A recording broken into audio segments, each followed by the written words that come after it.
여러분, 용서라는 것은 하나님과 생명적인 관계를 회복하기 위해서 절대적으로 필요한 것입니다. 회개는 자신의 혼과 몸을 온전하게 하기 위해서, 즉 하나님께서 우리의 혼과 몸을 새롭게 하시기 위해서 절대적으로 필요하다는 것입니다. 그럴 때 어떤 삶을 살 수 있느냐? 데살로니가 5장 23절의 말씀처럼 평강의 하나님이 친히 너희를 온전하게 거룩하게 하시고 또 너희의 온 영과 혼과 몸이 우리 주 예수 그리스도께서 강림하실 때에 흠없게 보존되기를 원하노라. 율법적인 관점에서 이 말씀은 도대체 이해가 되지 않아요. 어떻게 예수님이 다시금 재림하실 때까지 흠없게, 그것도 온 영과 혼과 몸이 흠없게 보존되기를 원하노라. 어떻게 보존될 수 있느냐는 것입니다. 매일매일 죄를 짓고 있는데 매일매일 죄를 짓고 있는데 어떻게 예수 그리스도께서 재림하실 때까지 온전케 흠없이 보존될 수 있느냐는 것입니다. 바로 이것이 은혜입니다. 무엇을 통해서? 지상 최고의 선물인 바로 용서와 회개를 통해서 하나님과 생명적인 관계를 가지게 되고 그분께서 우리의 몸을 새롭게 함으로 영, 혼, 몸 전부가 온전하게 된다는 사실입니다. 아멘.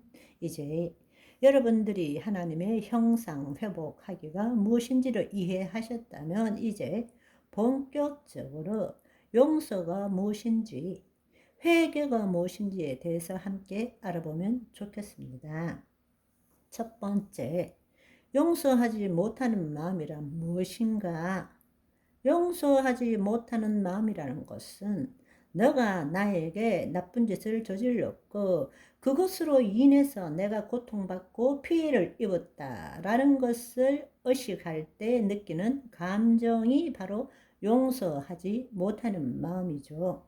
용서하지 못한다는 것은 붕괴하는 감정, 즉 원한을 가지는 것이죠. 상대방에게 복수할 때 혹은 미움과 증오를 가질 때 손상된 자신의 정체성을 유지하고 회복할 수 있다고 믿는 것입니다. 그러니까 너 때문이라는 것을 할 때 내가 이 꼴이 된 것은 너 때문이야 라고 전가할 때 내가 살아있고 나 본래 괜찮은 사람인데 이렇게 된 것은 너 때문이야 이렇게 전가해야만이 자신의 존재를 유지하고 회복할 수 있다고 믿는 것입니다. 따라서 분개하는 것, 원한을 가지는 것, 그것은 정당한 감정이고 복수할 권리를 갖고 있다고 믿는 마음이 용서하지 못하는 마음이라는 것입니다. 그렇지만 여러분, 우리가 이렇게 용서하지 못하는 마음을 가질 때에 용서하지 않을 때에 우리 내면에서 일어나는 역동성은 무엇인가? 잘 생각해 보시면 대부분 사람들은 누가 나를 괴롭게 할 때 그 사람을 미워하고 증오하는 것이 당연한 권리라고 생각하지만 실제로는 어떻습니까? 상대방을 미워하고 증오하면 할수록 정작 스스로 자신을 괴롭히고 있지 않습니까?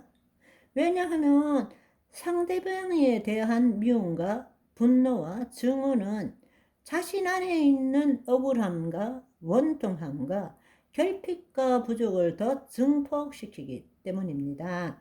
그 사람을 미워할수록 증오하면 할수록 나에게 있는 억울함과 원통이 똑같이 커지는 것입니다. 용서하지 않는다면 스스로 비통한 속박을 유지하는 것입니다. 다른 말로 나는 너를 증오하고 미워하기 때문에 내가 존재하는 거야 라고 말할 수 있지만 사실은 알고 보면 계속적으로 상대방에게 묶여 있는 거죠. 나는 그 사람을 미워하지만 그 사람은 나를 생각조차 안 하고 두 다리 뻗고 잘 자고 있어요. 그런데 우리는 밤에 누워 있으면 천장에도 그 사람이 보이고 계속 그 사람을 묵상하고 그 사람 비슷한 사람만 봐도 가슴이 뛰고 분노가 나오는 거예요. 그러니까 바로 그 사람에게 묶여 있고 종노릇하는 것이죠. 이걸 재미있는 비유로 말하자면 용서하지 않는다는 것은 쥐약은 자기가 먹고 상대방이 죽기를 기다리는 것과 같다는 것입니다. 죽어라, 죽어라, 죽어라 한다고 해서 그 상대방이 죽는 것이 아니라 죽는 것은 내가 죽는 것입니다. 여러분, 한번 생각해 보세요. 뱀에게 물렸으면 뱀 잡으러 다녀야 합니까? 독을 빼야 합니까? 덕을 빼야 하죠. 그런데 우리는 대부분 뱀 잡으러 다니고 있습니다. 뱀 잡으러 다니다가 그 독이 온몸에 퍼져서 자신이 죽게 된다는 것입니다. 용서하지 못한다는 것은 영적으로 볼 때는 사탄이 자신을 도둑질할 수 있는 합법적인 문을 열어주는 것입니다.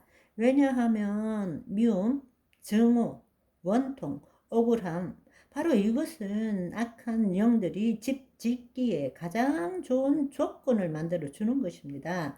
그러니까 영적으로 볼 때는 더럽고 악한 영들이 자신을 도둑질하게 얼마든지 들어와라 라고 문 열어주는 것입니다.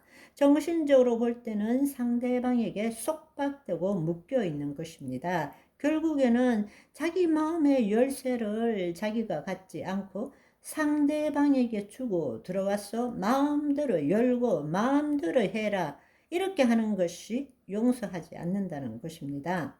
신체적으로 볼 때는 자신의 몸에 독을 온몸에다 독을 퍼뜨리게 되는 거죠. 독을 퍼뜨리게 되는 것입니다. 그나마 그 용서하지 않는 원통과 비통함을 그냥 표출해내면 한바탕 싸우고 끝나든지 죽든지 살든지 결판 나는데 그리스도인이라고 그것을 꾹꾹 눌러놓게 되면 바로 화병에 의해 가지고 암이 생기고 곳곳에서 문제가 생기게 되는 것입니다.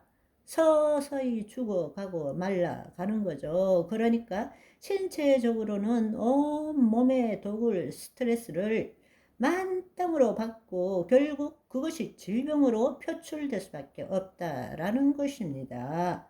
오늘은 여기까지. 바이바이.